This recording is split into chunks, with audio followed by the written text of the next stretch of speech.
Hello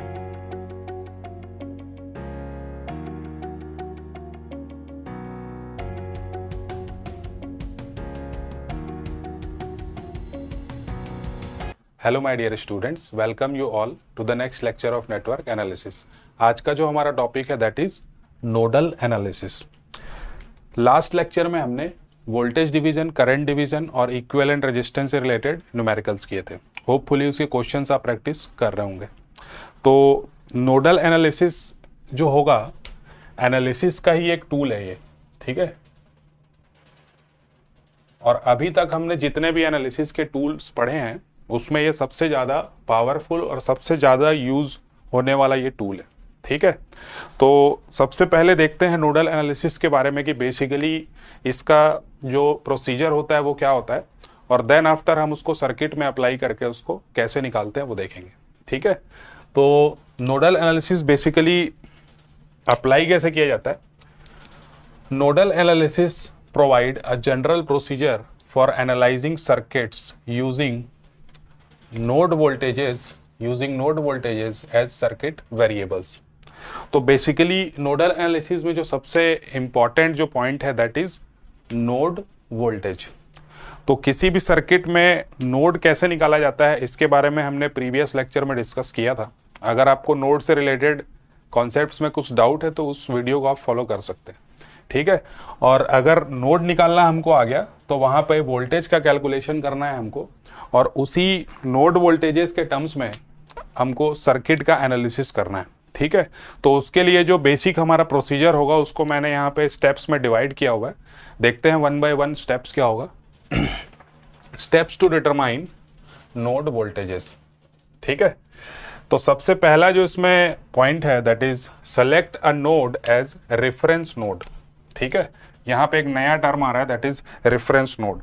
तो reference node का मतलब ये है कि जो टोटल सर्किट होगा उस टोटल सर्किट के जितने भी नोड्स होंगे उसको हम एक रेफरेंस पॉइंट के रिस्पेक्ट में क्या करेंगे, ऑपरेट करेंगे, ठीक है। तो सबसे पहले हमको जरूरी ये है कि हम एक रेफरेंस नोड डिसाइड कर लें और उस रेफरेंस नोड का जो पोटेंशियल होगा उसको हम 0 कंसीडर करेंगे, ठीक है। एज अ ग्राउंड ट्रीट करेंगे उसको, ठीक है। तो किसी भी इलेक्ट्रिकल सर्किट में या इलेक्ट्रॉनिक सर्किट में रेफरेंस नोड को इंडिकेट करने के लिए डिफरेंट स्ट्रक्चर्स होते हैं, ठीक है, या डिफरेंट इंडिकेशन की उनकी टेक्निक्स होती हैं।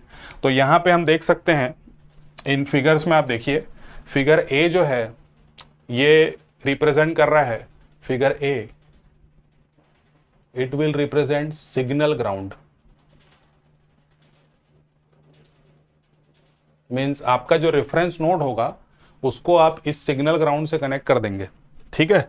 तो वो क्या कहलाएगा, आपका ग्राउंडेड कहलाएगा, ठीक है। और सिग्नल ग्राउंड जो होता है वो बेसिकली डिजिटल सर्किट्स में यूज होता है, डिजिटल सर्किट्स, ठीक। सेकंड जो आपका है B that is called earth ground.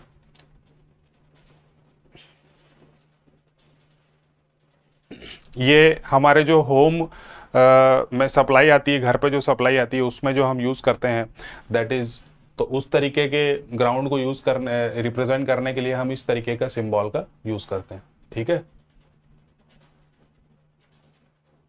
या हाउस होल्ड अर्थिंग। तो बेसिकली हम जो एनालिसिस में यूज करेंगे अभी नोडल एनालिसिस में हम इसी तरीके के ग्राउंड का यूज करेंगे, इक्वल टू 0, ठीक है। और ये जो थर्ड टाइप है दैट इज सी, इसको हम बोलते हैं चेसिस ग्राउंड,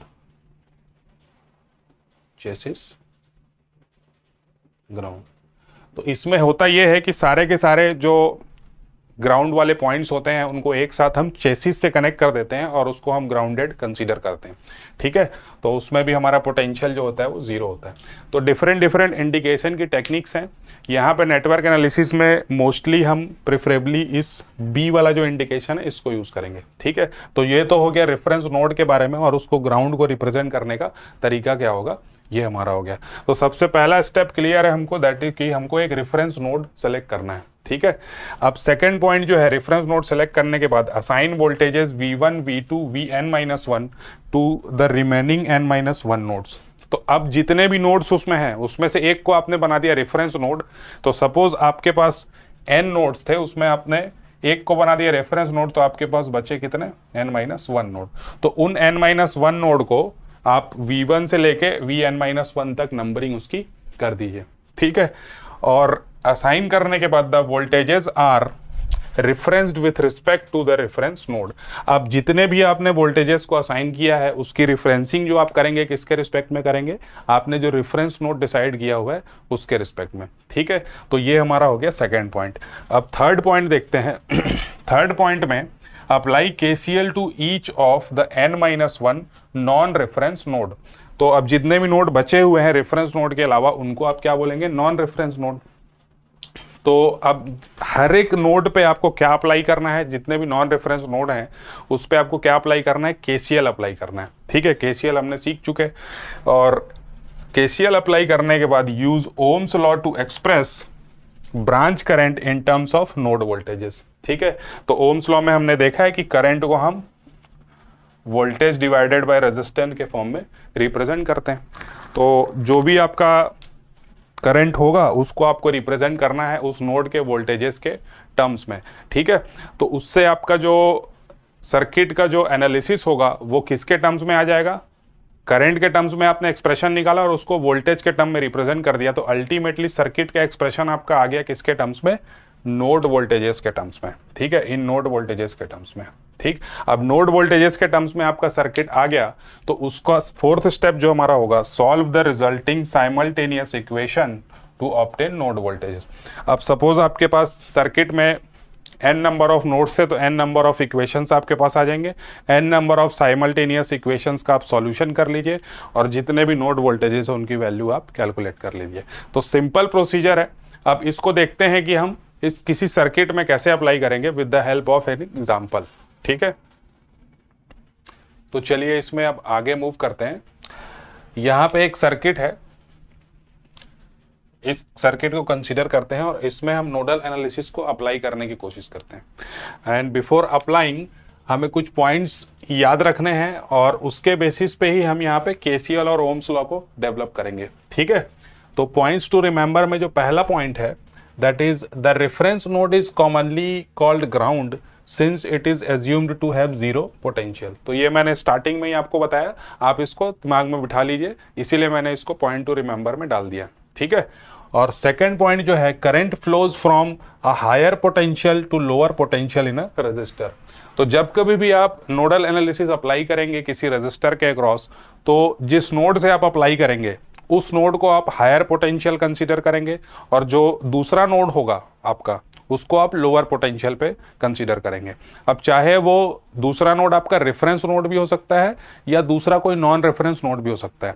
तो जब कभी भी आप कंसीडर करेंगे तो इस तरीके से करंट की वैल्यू आप निकालेंगे। तो करंट हमेशा जो होगा वो हायर पोटेंशियल से लोअर पोटेंशियल की तरफ फ्लो होता है, ठीक है। तो उससे आपके करंट की वैल्यू आएगी V higher minus V lower divided by उस ब्रांच का जो भी आपका रजिस्टर है वो, ठीक। तो इससे आपका जो करंट उस नोड से जो होगा, सपोज आप इस नोड पे अप्लाई कर रहे हैं और ये दूसरा आपका नोड है, तो यहां से जब आप अप्लाई करेंगे तो I का जो डायरेक्शन होगा, करंट का डायरेक्शन इस नोड से बाहर की तरफ होगा, ठीक है, इस नोड से लीविंग होगा वो, ठीक है। तो उसके बेसिस पे ये आप अप्लाई करेंगे V higher minus V lower, ठीक है। आप कंसीडर करेंगे कि यहाँ का पोटेंशियल ज़्यादा है, यहाँ का पोटेंशियल कम है, तो करंट हमेशा हायर पोटेंशियल से लोअर पोटेंशियल की तरफ जाता है, तो करंट इस नोड से बाहर की तरफ निकलेगा, ठीक। आउटगोइंग करंट्स हमें कंसीडर करेंगे, ठीक। अब इन पॉइंट्स को ध्यान में रखते हुए हम इस सर्किट में क्या करते हैं, नोडल एनालिसिस को अप्लाई करते हैं। तो स्टेप बाय स्टेप सबसे पहला स्टेप हमारा क्या था, सबसे पहला स्टेप था हमें नोड पता करना है, भाई कितने नोड है इसमें। तो ये हमारा एक नोड हो गया, ये दूसरा नोड हो गया, और अब आपको तीसरा नोड भी आइडेंटिफाई करना है। तो ये देखिए, ये जो तीनों पॉइंट हैं ये आपस में जीरो रेजिस्टेंस से कनेक्टेड है, मींस ये एक कॉमन यहाँ पे क्या हो जाएगा, एक कॉमन नोड क्रिएट करेगा ये। तो ये आपका हो गया थर्ड नोड हो गया, ठीक। और इसी थर्ड नोड को यहाँ पे हम क्या करेंगे, as a reference node consider करेंगे, ठीक है। तो इस थर्ड नोड को आप एज अ रेफरेंस नोड यहाँ पे, ठीक है, रेफरेंस नोड।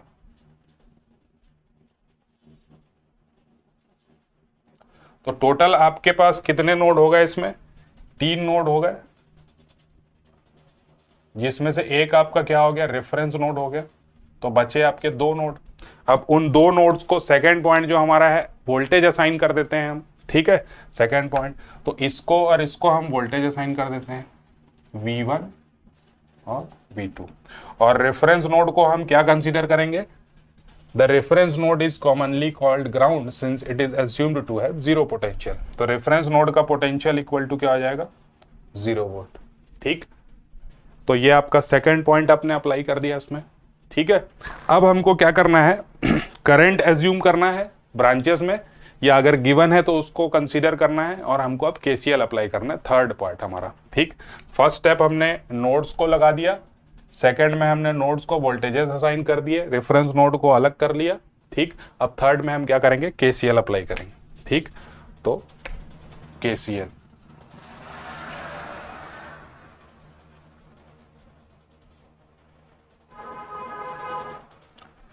तो चलिए अब ध्यान से देखते हैं सर्किट को। सबसे पहले हम केसीएल अप्लाई करते हैं इस नोड पे, नोड नंबर 1 पे, ठीक। अब नोड नंबर 1 पे आप देख सकते हैं ये I1 करंट इसमें इनकमिंग हो रहा है, ठीक है। उसके अलावा इससे 3 और ब्रांचेस कनेक्टेड है, ठीक है। तो ये एक R1 रेजिस्टेंस वाली ब्रांच है, दूसरी ये एक R2 रेजिस्टेंस वाली ब्रांच है, और तीसरी जो है आपकी ये I2 करंट सोर्स जो लगा हुआ है इसकी ब्रांच है, ठीक। तो सभी का करंट आपको या तो गिवन है तो आप एज इट इज लिख लीजिए, और अगर नहीं गिवन है तो आप एज्यूम करिए और उसको नोड वोल्टेजेस के टर्म्स में रिप्रेजेंट करिए, ठीक है। तो हम इसमें रिप्रेजेंट करते हैं, सपोज इसमें I1 करंट फ्लो हो रहा है और इसमें I2 करंट फ्लो हो रहा है, और बाकी ये दोनों हमको गिवन है। ये करंट यहाँ पे इनकमिंग हो रहा है I1, और ये करंट यहाँ से क्या हो रहा है, I2 जो है आउटगोइंग हो रहा है, ठीक। तो सबसे पहले हम नोड 1 पे केसीएल अप्लाई कर रहे हैं, नोड 1 पे, ठीक है। तो नोड 1 पे देखते हैं I1 जो हो गया इनकमिंग करंट हो गया, इनकमिंग करंट को सपोज हम पॉजिटिव ले लेते हैं, I1 इनकमिंग हो गया। दूसरा आपका क्या हो गया, I2 आउटगोइंग हो गया, तो इसको आप दूसरा साइन ले लीजिए, -I2, ठीक है। आप जो भी एज्यूम करिए इनकमिंग और आउटगोइंग का डिफरेंट साइन रखिएगा, ठीक है। और I1 और I2 दोनों क्या है, यहाँ पे I1 और I2, स्मॉल I1 और स्मॉल I2 दोनों क्या है, आउटगोइंग है, तो उन दोनों का भी क्या हो जाएगा, नेगेटिव हो जाएगा, I1 minus I2 equal to 0। तो ये आपने अप्लाई कर दिया नोड 1 पे, केसीएल अप्लाई कर दिया, ठीक। और थर्ड स्टेप में अगला पार्ट क्या था उसका, कि अब हमको ओम्स लॉ से ब्रांच करंट की value in terms of node voltages हमको निकालना है, ठीक। तो अब 1 बाय 1 हम ब्रांच करंट की वैल्यूज निकालते हैं। तो देखिए ये और ये तो करंट सोर्सेस से निकल रहा है, तो इसमें तो कुछ भी हमको एलिमेंट में नोड वोल्टेजेस को इंक्लूड करने की जरूरत नहीं है, बट ये दोनों जो करंट है ये रजिस्टर से निकल रहा है, तो हमको इस V1 की वैल्यू यहाँ पे नोड नंबर 1 पे इस I1 की वैल्यू निकालनी पड़ेगी और इस I2 की वैल्यू निकालनी पड़ेगी इन terms of this branch, in terms of this node voltages, ठीक है। तो सबसे पहले हम अप्लाई करते हैं I1 की वैल्यू। तो I1 देखिए, अब जिस नोड पे आप अप्लाई करेंगे उसको आप क्या करेंगे, हायर पोटेंशियल पे कंसीडर करेंगे, ठीक है। तो हम अप्लाई कर रहे हैं नोड नंबर 1 पे, उसका पोटेंशियल है हमारा V1, तो ऐसा एज्यूम कर रहे हैं हम कि V1 का जो है वो इन दोनों वोल्टेजेस के कंपैरिजन में क्या है, बड़ा है, ठीक है। तो I1 की वैल्यू जो होगी V1 माइनस, अब इस ब्रांच का जो दूसरा पॉइंट है, इस ब्रांच का, इस रजिस्टर का जो पहला पॉइंट है ये इस V1 से कनेक्टेड है, यहाँ पे इस नोड से कनेक्टेड, और दूसरा इस नोड से कनेक्टेड है, ठीक है। अब तो टोटल जो आपका वोल्टेज होगा इस ब्रांच का वो कितना होगा, V1 माइनस दिस वोल्टेज, ठीक है। मींस इसका जो यहाँ पे जब ये करंट एंटर करेगा तो ये वाला जो इसका पॉइंट है ये as a higher potential consider होगा, और ये वाला जब ये करंट इससे पूरा ड्रॉप होके यहाँ से बाहर निकलेगा तो ये वाला पॉइंट लोअर पोटेंशियल पे कंसीडर होगा। तो लोअर पोटेंशियल का पॉइंट आपका 0 वोल्ट हो गया और ये हायर पोटेंशियल का पॉइंट आपका V1 वोल्ट हो गया। तो I1 की वैल्यू आपकी आ गई V1 minus 0 divided by R1, ठीक। सिमिलरली I2 की वैल्यू भी आप निकाल सकते हैं, I2 इक्वल टू, अब I2 में हायर पोटेंशियल पॉइंट आपका क्या हो गया, V1 हो गया ये वाला पॉइंट, और लोअर पोटेंशियल पॉइंट आपका क्या हो गया, V2 हो गया। तो V1 minus V2 divided by R2। तो इस तरीके से हमने using Ohm's law branch current की values in terms of node voltages निकाल ली। अब आपको करना यह है कि इन दोनों वैल्यूज को इसमें आपको पुट करना है, और ये जो इक्वेशन है आपको किसके टर्म्स में मिल जाएगा, V1 और V2 के टर्म्स में, नोड वोल्टेजेस के टर्म्स में। ठीक है, तो इसमें पुट कर देते हैं। I1 प्लस I2 को हम सेपरेट कर लेते हैं, और बाकी जो एक्सप्रेशन है ये कांस्टेंट करंट्स हैं, तो इनको हम इक्वल टू के साइन के इधर कर लेते हैं। तो ये आपका आ जाएगा I1 माइनस I2, और I1 की वैल्यू हमारे पास है V1 by R1 plus V1 by R2 minus V2 by R2 equal to 0। तो ये आपका एक साइमल्टेनियस इक्वेशन आपको मिल गया। ठीक है, suppose this is the equation number 2। तो चलिए अब नोड नंबर 2 पे हम KCL अप्लाई करते हैं। ठीक है, KCL एट नोड 2। तो नोड नंबर 2 पे देख सकते हैं हम 3 ब्रांचेस यहाँ पे कनेक्टेड हैं। ये पहली ब्रांच जो है ये करंट सोर्स वाली ब्रांच है, ये करंट इसमें इनकमिंग हो रहा है। यहाँ पे हम एज्यूम करते हैं I2 आउटगोइंग करंट, और यहाँ पे I3 आउटगोइंग करंट। ठीक है, तो on the basis of this हम KCL अप्लाई करेंगे। I2 जो है इनकमिंग हो रहा है, I2 incoming minus small I2 minus small I3 equal to 0। So I2 plus I3 equal to क्या आ जाएगा, आपका I2 आ जाएगा। ठीक, अब I2 की वैल्यू जो है आपको निकालनी है इन टर्म्स ऑफ नोड वोल्टेजेस। तो अब देखिए I2 जो है यहां से आउटगोइंग करंट हो रहा है, और इस नोड को जब हम कंसीडर करेंगे तो इसको एज अ हायर पोटेंशियल हम ट्रीट करेंगे। ठीक, अब इस वाले नोड पे V2 से जो करंट बाहर निकलेगा तो उसके लिए जो हमारा एक्सप्रेशन आएगा V2, ये V2 मतलब ये वाले पॉइंट का जो पोटेंशियल है वो, और दूसरा इस पॉइंट का पोटेंशियल। तो इस पॉइंट का पोटेंशियल है आपका V1, तो ये हो जाएगा V2 minus V1 divided by R2। V2 minus V1 divided by R2। Similarly R3 के लिए इसको हम हायर पोटेंशियल लेंगे, ये हमारा हायर पोटेंशियल पॉइंट हो गया, और ये लोअर पोटेंशियल 0 वोल्ट से कनेक्टेड है, हायर पोटेंशियल V2 से कनेक्टेड है। सो I3 इक्वल टू आपका आ जाएगा V2 minus 0 divided by R3। दोनों को यहाँ पे पुट कर देते हैं। तो V2 minus V1 divided by R2 plus V2 by R3 equal to I2। ठीक है, तो ये आपका हो गया सेकेंड इक्वेशन।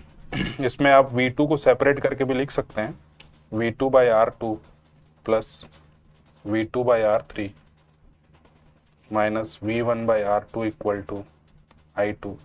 और इस इक्वेशन के जैसे ही इसको लिख सकते हैं यहाँ पे हम minus V1 by R2 plus V2 by R2 plus V2 by R3 equal to I2।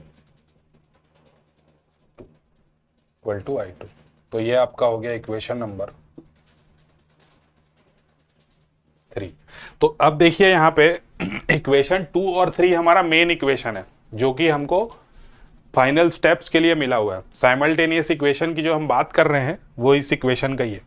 तो यहाँ पे देखिए इसमें V1 एक वेरिएबल हो रहा है और एक V2 एक वेरिएबल हो रहा है, बाकी सारे कांस्टेंट क्वांटिटीज हैं। इसमें भी V1 एक वेरिएबल हो रहा है, V2 एक वेरिएबल हो रहा है, बाकी सारे कांस्टेंट है। तो जब 2 और 3 को हम सॉल्व करेंगे, 2 एंड 3 को, तो हमको V1 और V2 की वैल्यू जो है वो मिल जाएगी। ठीक है, और उन्हीं V1 और V2 की वैल्यू से हम सर्किट के जितने भी ब्रांचेस है उसमें करंट को हम क्या कर सकते हैं, फाइंड आउट कर सकते हैं। या जो भी हमको सर्किट में पूछा है, पावर पूछा है या किसी पर्टिकुलर ब्रांच का वोल्टेज पूछा है, तो उस V1 और V2 की वैल्यू से आप आइडेंटिफाई कर सकते हैं। So this was the basic procedure how to apply nodal analysis in any circuit. ठीक है, एक बार फिर से स्टेप्स को रिकॉल कर लेते हैं। सबसे पहला स्टेप है आपको नोड्स आइडेंटिफाई करने, कितने नोड्स हैं, उसमें से एक को आपको रेफरेंस बनाना है और उसको 0 वोल्ट कंसीडर कर लेना है। ठीक है, और बाकी नोड्स को आपको क्या करना है, जितने n नंबर ऑफ सपोज आपने नोड्स, तो Vn-1 नोड्स को आपको क्या करना है, नॉन रेफरेंस नोड कंसीडर करना है। उसके बाद आपको पर्टिकुलर एक नोड को उठाना है और उस पर KCL लगाना है। KCL लगाने के बाद आपको करंट की value in terms of node voltage रखनी है, इक्वेशन फाइंड आउट करना है। जितने भी नोड है उस पर KCL लगाने के बाद आपको जितने भी इक्वेशन मिलते हैं उसको आप सॉल्व करेंगे और आपको क्या मिल जाएगी, वोल्टेजेस की वैल्यू मिल जाएगी। सो this was all about nodal analysis. अब इसमें हम एग्जाम्पल के थ्रू इसको और अच्छे से क्लियर करने की कोशिश करते हैं और अपना कॉन्सेप्ट बिल्डअप करते हैं। तो चलिए इसमें क्वेश्चन स्टार्ट करते हैं। क्वेश्चन में हमको दिया हुआ है फाइंड द नोड वोल्टेजेस, और ये सर्किट गिवन है, इसमें आपको नोड वोल्टेजेस की वैल्यू फाइंड करनी है। ठीक है, अब नोड वोल्टेजेस के लिए आपको सबसे पहला जो हमारा स्टेप था, हमको क्या करना है, नोड को आइडेंटिफाई करना है, कितने नंबर ऑफ नोड्स हैं और उसमें से एक को क्या बनाना है, रेफरेंस पॉइंट बनाना है। ठीक है, तो देख सकते हैं ये एक यहाँ पे नोड हो रहा है, नोड नंबर 1 बोल सकते हैं इसको। ये दूसरा नोड हो रहा है यहाँ पे। ठीक है, बाकी ये तो 0 रेजिस्टेंस से कनेक्टेड, तो सेम ही नोड है। और ये तीनों को मिला के कंबाइनली हम जो एक नोड कंसिडर करेंगे, तो इसको हम कर देते हैं हमारा ग्राउंड। ठीक है, तो टोटल 3 नोड है, 3 नोड में से एक को हमने ग्राउंड कर दिया, तो बचे हमारे 2 नोड। उन दोनों नोड्स की वैल्यू, नोड वोल्टेजेस की वैल्यू हमको कैलकुलेट करनी है। ठीक है, यहाँ पे जो वोल्टेज है इसको हम नाम दे देते हैं V1 और इसको नाम दे देते हैं V2। ठीक है, अब हमको क्या करना है, अगला स्टेप हमारा क्या है, नोड वोल्टेजेस असाइन करने के बाद हमको क्या करना है, KCL अप्लाई करना है। तो KCL अप्लाई करने के लिए हमको करंट असाइन करना पड़ेगा ब्रांचेस में। ठीक है, इस ब्रांच का करंट हम कंसीडर कर लेते हैं I2, इस ब्रांच का करंट हम कंसीडर कर लेते हैं I4। ठीक है, अब इसमें 3 ब्रांचेस कनेक्टेड है, नोड नंबर 1 पे हम KCL अप्लाई करने वाले हैं, KCL एट नोड 1। 3 ब्रांचेस इसमें कनेक्टेड है, तीनों करंट के डायरेक्शन के हिसाब से हम KCL का इक्वेशन लगा देते हैं। तो I2 और I4 जो है आउटगोइंग है और 5 एम्पियर जो यहाँ पे क्या हो रहा है, इनकमिंग हो रहा है। ठीक है, so 5 minus I2 plus I2 minus I4 equal to 0। ठीक है, सो I2 plus I4 equal to आपका आ जाएगा 5। तो ये आपका एक KCL का इक्वेशन आ गया। अब आपको करना ये है कि I2 की वैल्यू निकालनी है इन terms of node voltage V1। ठीक है, तो I2 की वैल्यू क्या आ जाएगी, I2 equal to higher potential point क्या है हमारा, V1 है, लोअर पोटेंशियल पॉइंट क्या है, 0 है। सो V1 minus 0 divided by resistance की वैल्यू क्या है, 2। सो I2 इक्वल टू क्या आ गया आपका, V1/2। सिमिलरली I4 की वैल्यू, I4 इक्वल टू क्या आ गया आपका, V1 lower potential point V2, V1 minus V2, resistance की वैल्यू क्या आ गई आपकी, 4 आ गई। ठीक है, अब इन वैल्यूज को यहाँ पे पुट कर देते हैं, I2 की वैल्यू और I4 की value. So V1/2 plus V1 minus V2 divided by 4 equal to 5। ठीक है, इसको थोड़ा सा सिंप्लीफाई कर लेते हैं एक्सप्रेशन को, तो क्या आएगा हमारा, 3V1 minus V2 equal to 20। तो ये हमारा फर्स्ट साइमल्टेनियस इक्वेशन होगा। ठीक है, जो कि नोड 1 पे KCL अप्लाई करने से हमको मिला है। ठीक, तो चलिए अब नोड नंबर 2 पे हम KCL अप्लाई करते हैं और अपने नोड वोल्टेजेस के इक्वेशन को फाइंड आउट करते हैं। ठीक है, तो यहाँ पे देखिए नोड नंबर 2 पे जो है 4 ब्रांचेस कनेक्टेड है। ठीक, तो 4 करंट का एक्सप्रेशन आपको लिखना पड़ेगा।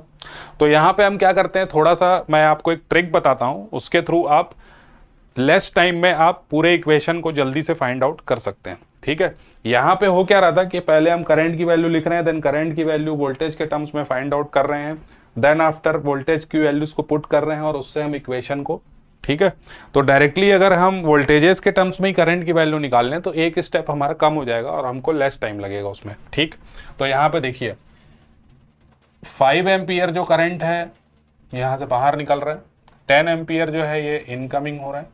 अब हमको इन दोनों ब्रांच का करंट चाहिए, तो जिस नोड को हमको लेना है उसको हम हायर पोटेंशियल पे कंसीडर करेंगे, ठीक है। तो ये हो जाएगा V2 minus higher potential point, lower potential point क्या है 0 डिवाइडेड बाई 6। तो यहाँ का करंट V2 माइनस 0/6 डायरेक्टली आपने लिख लिया।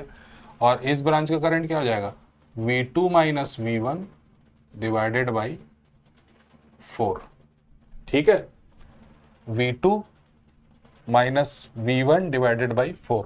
अब ये 4 करंट आपके पास आ गए, चारों करंट के एक्सप्रेशन को आप डायरेक्टली यहां पे लिख दीजिए। तो देखिए 5 जो है आउटगोइंग हो रहा है -5 प्लस 10 इनकमिंग हो रहा है +10, बाकी भी यहाँ पे -V2/6 हो गया, ये आपका आउटगोइंग हो गया, and minus V2 minus V1/4 equal to ये आ गया आपका 0 आ गया, ठीक। तो इस तरीके से एक स्टेप में ही आपने क्या कर लिया, सीधे वोल्टेजेस की वैल्यू को पुट कर लिया और आपको नोड वोल्टेजेस का टर्म्स मिल गया। अब इसको आप जब सिंप्लीफाई करेंगे तो आपका जो एक्सप्रेशन आएगा, सिंप्लीफाई करने के बाद आपका जो एक्सप्रेशन आएगा दैट इज, ठीक। तो ये आ गया आपका इक्वेशन नंबर 2, ठीक। अब टोटल इसमें जो नोड थे, हमारे पास 2 नोड थे, नॉन रेफरेंस नोड 2 थे, हमारे पास 2 इक्वेशन है, दोनों इक्वेशन में 2 अननोन हमको है, ठीक है। दोनों इक्वेशन को हम सॉल्व करेंगे, V1 और V2 की वैल्यू हमको मिल जाएगी, वही हमको निकालना है क्वेश्चन में।